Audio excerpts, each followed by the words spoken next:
আগামী দিন যদি আমি কলিকাতায় আপনাদেরকে ডাকি, আমার ডাকে গাটের পয়সা খরচ করে একটু সাড়া দিতে পারবেন?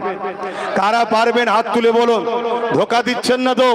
ধোকা দিচ্ছেন না তো যুবকরা? দ্বিতীয় নম্বর কথা, হাত নামান। ফুরফুরা শায়েখ জমানার মুজাদ্দেদ, এই ভারতবর্ষে যখন ব্রিটিশ শাসন করছিল, ব্রিটিশরা যখন ইসলামের উপরে আঘাত করেছিল, মসজিদের উপরে আঘাত করেছিল, আমার আপনার মুর্শিদ কেবলা মুজাদ্দিদুজ্জামান দাদা হুজুর পীর কেবলা কলিকাতা শহীদ মিনারে দাঁড়িয়ে ব্রিটিশ হুকুমতের বিরুদ্ধে বলেছিল, এ ব্রিটিশ হুকুমত, তোমাকে আমরা সম্মান করব ততক্ষণ পর্যন্ত যতক্ষণ তোমরা দেশের মানুষের বিরুদ্ধে না কথা বলবে, ততক্ষণ তোমরা আমার ধর্মের বিরুদ্ধে না কথা বলবে, ততক্ষণ তোমাদেরকে সম্মান করব। যখন দেশ ও ধর্মের বিরুদ্ধে কথা বলবে, তখন তোমাদেরকে আমি আবু বকর মানব না, আমার মতো কোটি কোটি আবু বকর মানবে না। তাহলে আগামী দিন সেই আবু বকরের উত্তরসূরি হয়ে আমরাও কলিকাতার রাজপথে দাঁড়িয়ে সেখান থেকে আওয়াজ তুলব, এ কেন্দ্রের সরকার, তুমি যদি সংবিধান বিরোধী, ইসলাম বিরোধী কোন আইন তৈরি করো, আমরা নিজেদের জীবন দিয়ে হলো সেই আইনের বিরুদ্ধে প্রতিরোধ করে, আমরা রক্ত দিয়ে হলো আমরা লড়াই চালিয়ে যেতে রাজি আছি। ঠিক না বেঠে? হাত তুলে বলুন ঠিক না বেঠিক? রাজি আছেন না নয়? এটা আমাদের বলা দরকার আছে না নাই?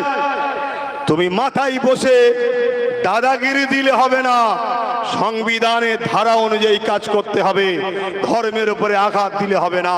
তাহলে কেউ যদি আমার মসজিদ ভাঙতে আসে, তাকে আমি প্রতিবাদ করব না? করব না?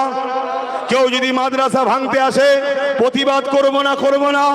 কেউ যদি আমার কবরের স্থান দখল করতে আসে, প্রতিবাদ করব না? করব না? জোরে বলবেন তো? আর প্রতিবাদ করব বলছেন, আর কেউ যদি বলে প্রতিবাদ করা যাবে না, দিল্লি চলে যাও, তাহলে তারও বিরুদ্ধে প্রতিবাদ করব না? করব না? হাত তুলে নবিয়ানা মেম্বারে সাক্ষী দেন। যে আমার মসজিদ মাদ্রাসা ভাঙতে আসছে, সেও যেমন আমার দুশ্মন, তার বিরোধী করা যাবে না কেউ যদি বলে, সেও আমার বন্ধু নয়, দুশ্মন।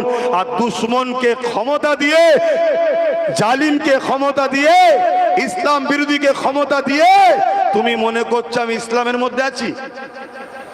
আমার নবীর হাদিসটা শুনবেন না?